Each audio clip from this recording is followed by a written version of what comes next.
Hi everyone, good morning. কেমন আছো তোমরা? আশা করি সবাই ভালো আছো। আমার শ্বশুরবাড়িতে এটা প্রথম ব্লগ। তো আজকে রান্না করব আমি হচ্ছে লেগ পিসের ঝোল।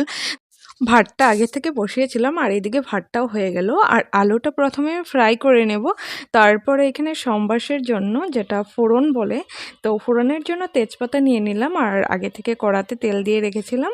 তো দিয়ে দিলাম এখন ফোড়নের জন্য পেঁয়াজ, যা যা লাগে মাংসতে সেসব দিয়ে দিলাম। আর এখানে আলুটা ভেজে রেখেছিলাম, সেটা আলুটা এখন ম্যারিনেট করে আর মাংসটা কিছুক্ষণ রেখে দেবো। রাখাটা আমি দেখাতে পারিনি। তারপর হচ্ছে কড়াতে আমি সব দিয়ে দিলাম মাংস। তো এখন ঢাকা চাপা দিয়ে দিব কিছুক্ষণের জন্য। আর তারপর এই দিকে আমাদের মাংসটা প্রায় হয়ে গেছে। এখন হচ্ছে ঝোল দিয়ে দিব। যেহেতু ২ জন খাবো তো একটু সামান্য ঝোল দিয়েছি। তো আমাদের মাংস রেডি। তো এখন সার্ভ করব ওর জন্য। এই যে, তো আজকের জন্য টাটা!